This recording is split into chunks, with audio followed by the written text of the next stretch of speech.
काशीराज जयचंद को तो सभी जानते हैं, लेकिन बहुत दुख की बात है कि उन्हें एक गद्दार और देशद्रोही के रूप में जाना जाता है। भाटों को इतिहासकार का दर्जा देने से इस देश का असली इतिहास दुनिया के सामने आने के लिए तरसता रहा। वाराणसी के इस प्रतापी महाराजा को देशद्रोही, घर भेदिया आदि लिखकर बहुत से कुपंडुक लेखकों ने अपनी निष्ठा का ही परिचय दिया है।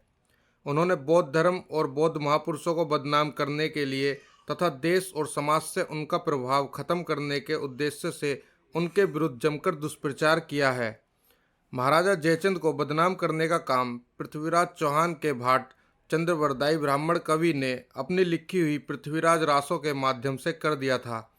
यदि महाराजा जयचंद के शिलालेख और चंद्रराज लेख नामक ग्रंथ तिब्बत में ना मिले होते तो आज भी देशभक्त जयचंद को भारत के एक कलंकित और गद्दार के रूप में ही जाना जाता। भिक्खु जगन्मित्रानंद ने ही जयचंद को बाल्यकाल से बौद्ध धर्म की विधिवत शिक्षा दी थी। यही कारण था कि जयचंद को बाल्यकाल से ही भगवान बुद्ध और बुद्ध विहारों के प्रति अगाध श्रद्धा थी।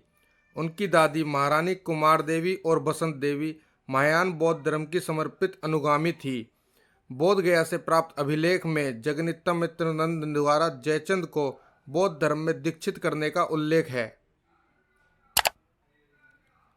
यदि कोई सही मायने में गद्दार था तो वह था पुष्यमित्र शुंग, जिसने अश्विनी माह के शुक्ल पक्ष की 10वीं के दिन षड्यंत्रपूर्ण तरीके से अपने राजा से विश्वासघात करके सेना की सलामी लेते समय प्रतापी मौर्य सम्राट बृहद्रथ मौर्य की पीठ में खंजर भोंककर निर्मम हत्या कर दी थी।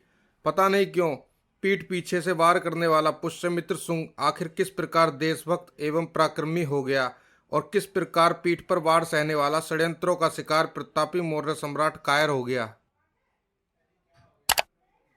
पृथ्वीराज रासों के उदयपुर संस्करण में गौरी को खुफिया सूचना भेजकर देने वाले गद्दारों के नाम हैं प्रताप सिंह जैन, माधव भट्ट, नित्यानंद खत्री तथा धर्मायन कायस्थ।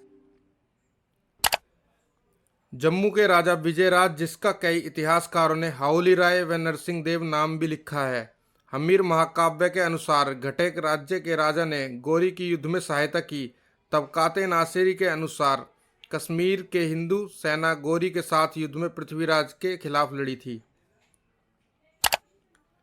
हैरत की बात यह थी कि जयचंद के संयोगिता नाम की कोई पुत्री ही नहीं थी।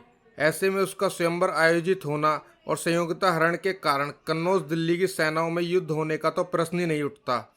इसी प्रकार जयचंद द्वारा राजसूय यज्ञ करने का भी उल्लेख नहीं मिला। जब यज्ञ और स्वयंवर का आयोजन ही नहीं हुआ तो द्वार पर पृथ्वीराज की मूर्ति लगवाने, संयोगिता हरण के बाद दिल्ली कन्नौज की सीमाओं में भयंकर युद्ध होने का प्रश्न स्वतः ही समाप्त हो जाते हैं। जयचंद विशेष रूप से संध होकर आक्रमण किए हुए शहाबुद्दीन गौरी को रोकने के लिए तेजी से आगे बढ़े। इटावा के पास चंदावर में उन दोनों के बीच जमकर भीषण युद्ध हुआ। हस्ती युद्ध में निपुण जयचंद अंधाधुंध युद्ध कर रहा था, किंतु अचानक उसका हाथी भड़क गया और आंख में तीर लगने से यह भारतवर्ष का अंतिम महाप्रतापी सम्राट युद्ध क्षेत्र में ही वीरगति को प्राप्त हो गया। यदि ऐसा नहीं होता तो उनके पराक्रम से भारत का इतिहास कुछ और ही होता।